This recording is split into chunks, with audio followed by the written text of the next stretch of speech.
the dust, heavy metals, mercury in particular, from all the fluorescent lights in those buildings is loaded with mercury, and a very high alkalinity. Now let's see what that means.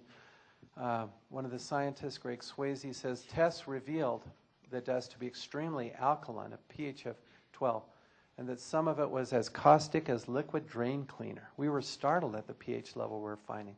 We knew it was caustic, but we were getting pH readings of 12 and higher. It was obvious that precautions had to be taken to protect the workers and people from this dust.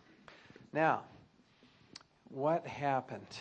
Here we see a report by Internal Inspector, EPA Inspector General Nikki Tinsley. Here's what happened. At the White House's direction, the EPA gave New Yorkers misleading assurances that there was no health risk from the debris-laden air after the World Trade Center collapse. As a scientist, to see politicians take perfectly good scientific data, this is very hazardous, toxic stuff, we've got precautions, and to flip that upside down and say it's safe, that is just wrong. It's unethical. And it is, I mean, I can't call it anything else, but, okay, I'll use the scientific term, data falsification. Okay, that's the scientific term. So here's where they're saying it's safe. I'm quoting from the EPA press releases directly, and this is the ones that went out to the public, not the initial one that's had cautionary warnings, but the ones that went to the public.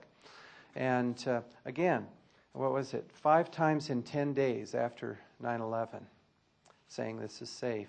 Our tests show that it is safe for New Yorkers to go back to work in New York Financial District.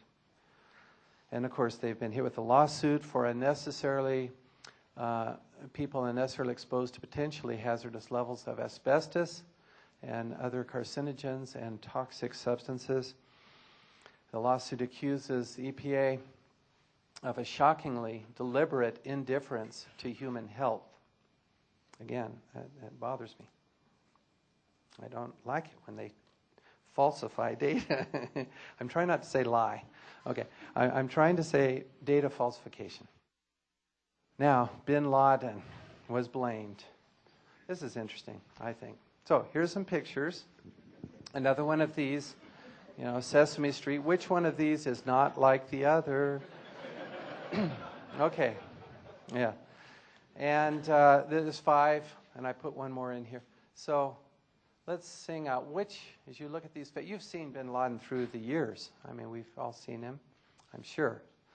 Which one of these just does not look like your bin Laden? Sing out the number, letter? E. Okay, good. Now, we did some analysis. I worked with a student on this because it looks pretty obvious, but if you do some detailed work on it, we looked at the length of the nose and nose to the width. We looked at the nose-ear distance as well. This guy's ear is tilted quite a bit. The picture is not real clear, unfortunately, from this, but it's clear enough. This measure, this ratio, is about half of Al Jazeera's. This is the one, this is the Osama bin Laden released by the Pentagon and the Bush administration in December. Now, I don't know why more people didn't say, wait a minute, that's not bin Laden. But here's what bin Laden himself said 5 days, and then, what is that, 17 days after 9/11. He said, I stress that I have not carried out this act. This is a videotape now. And Al Jazeera, yes, and this is the fellow, the one that we're all familiar with, which appears to have been carried out by individuals with their own motivation. Then on the 28th of September, just 17 days after 9/11, I have already said I am not involved in the 11 September attacks in the United States. As a Muslim, I try my best to avoid telling a lie. See, what happened was the U.S. administration urged American media not to broadcast these words because they're saying perhaps he's giving signals to the cells of terrorists that are still in the United States, which is possible. Yeah. But as you actually look what he says, he is denying that he was involved. He says at the bottom, the United States should trace the perpetrators of these attacks to those persons who want to make the present century a century of conflict between Islam and Christianity so that their own nation could survive. That's quite a statement, but I'm not saying it's right either, but it's something to think about. Now, this is again, the bin Laden from the so-called smoking gun video. And it's true that he does say that he was, this guy is, that he calculated the number of casualties from the enemy who would be killed based on the position of the tower. I mean, he's clearly talking about that. I asked a bin Laden expert, Duke University professor Bruce Lawrence, if this was bin Laden. He replied emphatically, this is not bin Laden. And he went on to tell me in his email, just within the last couple of weeks, he doubts that the bin Laden tape, you remember the one aired in January? He said, again, that doesn't sound like bin Laden. But that was an audio tape. This is video, and we can clearly rule out bin Laden. And this is after the release of the so-called confession tape. He says, again, the United States now has attacked Afghanistan and killed many people. They are innocent, but on a mere suspicion, the United States has launched this fierce campaign. What happened was, as our soldiers went into Afghanistan, and then they found this tape in a large city. So I guess they were looking at a lot of videotapes, but they found this one. And immediately they said, this was bin Laden.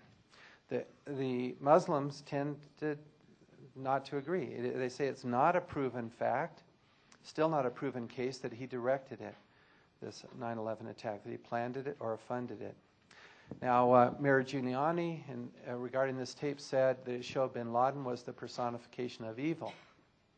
President Bush became aware of these doubts and suspicions, and mostly in the Muslim world, and he said it is preposterous for anybody to think that this tape is doctored. That's just a feeble excuse to provide weak support for an incredibly evil man.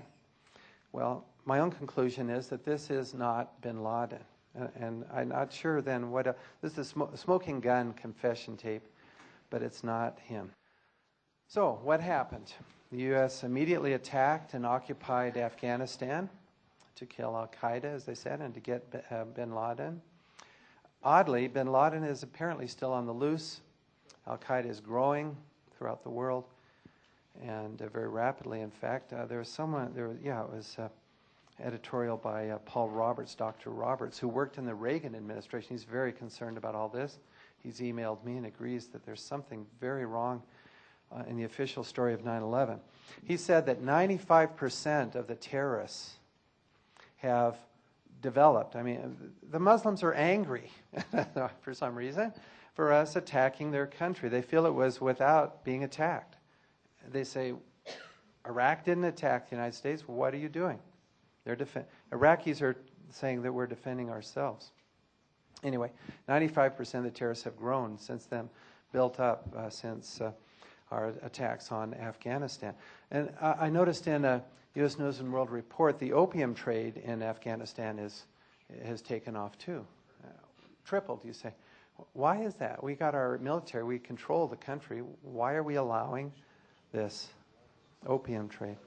Big business, I suppose, but people are more important than business. I think that's true. Okay. But anyway, I don't know all the details, but there's some questions there.